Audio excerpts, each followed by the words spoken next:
Je vous salue dans le précieux et merveilleux nom de notre Seigneur Jésus-Christ et bienvenue encore au fuseau divin afin de nourrir votre âme avec la parole de Dieu. Nous avons commencé avec un thème, le Saint-Esprit, et nous avons vu la personne du Saint-Esprit, la divinité du Saint-Esprit, et nous avons commencé la dernière fois avec les noms du Saint-Esprit. Aujourd'hui, nous allons achever avec les noms du Saint-Esprit. Donc, le prochain nom du Saint-Esprit que nous allons voir est l'Esprit d'adoption. L'apôtre Dieu déclare dans Romains 8, verset 15, « Et vous n'avez point reçu un esprit de servitude pour être encore dans la crainte, mais vous avez reçu un esprit d'adoption par lequel nous crions « Abba, Père ». Amen. Un esprit d'adoption. Donc, mes frères et sœurs, dans la culture grecque et romaine, les fils adoptifs avaient les mêmes privilèges que les fils légitimes. Alors, mes frères et sœurs, pour avoir l'Esprit de Dieu, tu n'as pas forcément besoin d'être de la lignée généalogique de Jésus-Christ pour avoir l'Esprit de Dieu. Mais il suffit juste que tu acceptes Jésus-Christ dans ta vie, que tu dises oui à Jésus dans ta vie, et il va automatiquement te céder tous ses privilèges de premier-né. Amen. La Bible déclare un esprit d'adoption par lequel nous crions Abba, Père. Donc, Abba est un terme araméen qui veut dire cher Père.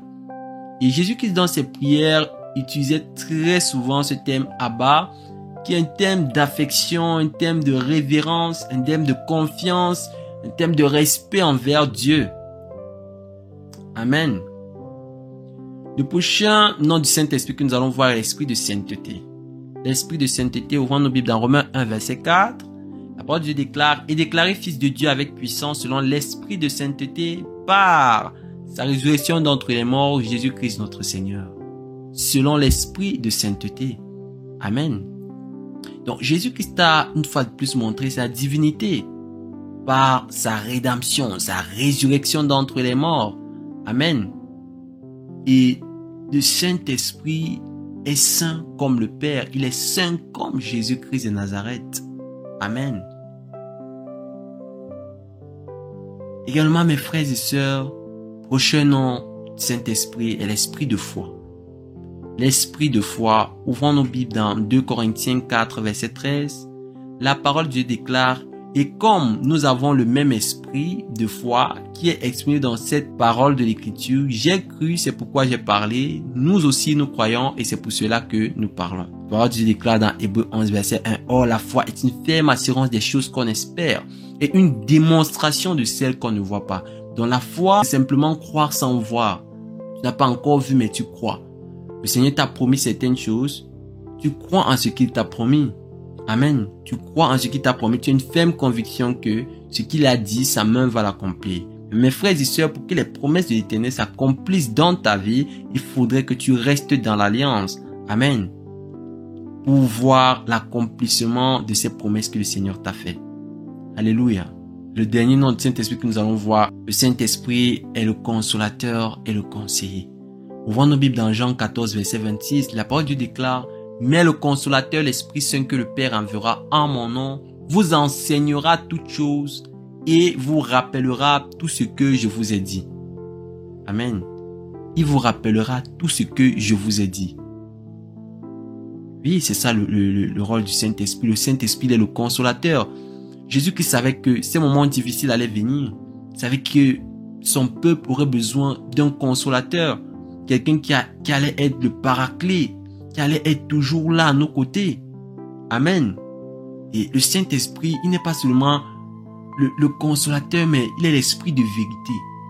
Ouvrons nos Bibles dans Jean 15, verset 26. La parole de Dieu déclare, « Quand sera venu le consolateur, que je vous enverrai de la part du Père, l'esprit de vérité qui vient du Père, il rendra témoignage de moi. » Donc, le Saint-Esprit qui est cette vérité qui console, ne regarde pas ce que tu es, mais il te regarde la façon dont Dieu te regarde. Amen. Il ne te regarde pas comme des hommes te regardent, il te regarde la façon dont Dieu te regarde. Il te regarde la façon dont Dieu t'invite à être. Donc cet esprit de vérité là donc, en ces moments d'incertitude, est là pour nous réconforter. Amen. Donc la vérité que le Saint-Esprit procure rend libre. Parce qu'elle propulse vers l'avant. Elle propulse l'enfant de Dieu vers l'avant. Amen. Elle est là pour te consoler, mes frères et sœurs.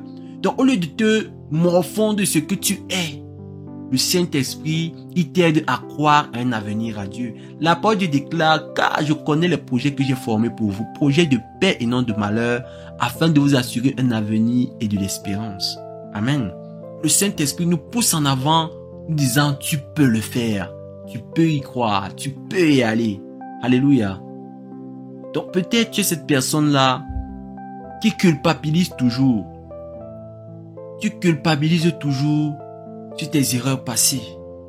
Tu ne sais pas si le Seigneur t'a pardonné.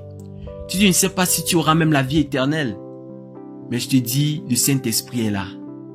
Il y a de l'espoir, mon frère, ma soeur. Il y a de l'espoir.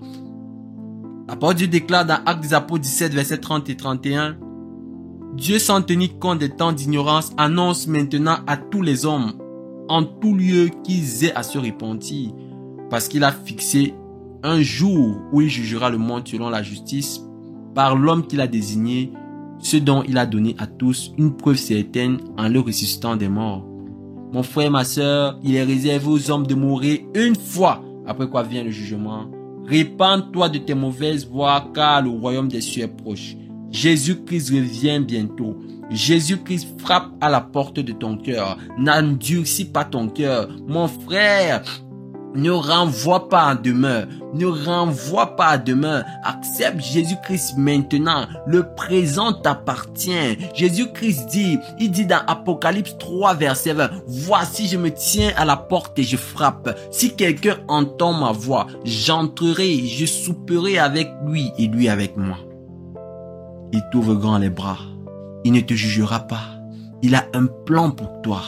Il a des desseins avec toi. Il a de grands projets avec toi. Abandonne entièrement ta vie à Jésus-Christ et tu ne regretteras jamais. Alors, si tu as pris cette décision dans ton cœur d'accepter Jésus-Christ dans ta vie, répète cette prière après moi. Seigneur Jésus, je reconnais mon péché. Je viens maintenant m'abandonner à toi. Tu viens entièrement m'abandonner à ta volonté parfaite pour moi. Sang de Jésus, purifie-moi, justifie-moi. Feu du Saint-Esprit, consume en moi le péché. Consume en moi la méchanceté. Consume en moi les mauvais comportements. Consume en moi tout ce qui n'est pas du Père. Au nom puissant de Jésus. Saint-Esprit, viens habiter en moi. J'ai besoin de ta consolation. J'ai besoin de la vie que tu procures. J'ai besoin de la vérité que tu es. Saint-Esprit, aide-moi, parce que de mes propres forces, je ne peux pas le faire. Aide-moi dans ma marche avec toi, Seigneur. Car je suis limité et vulnérable au péché.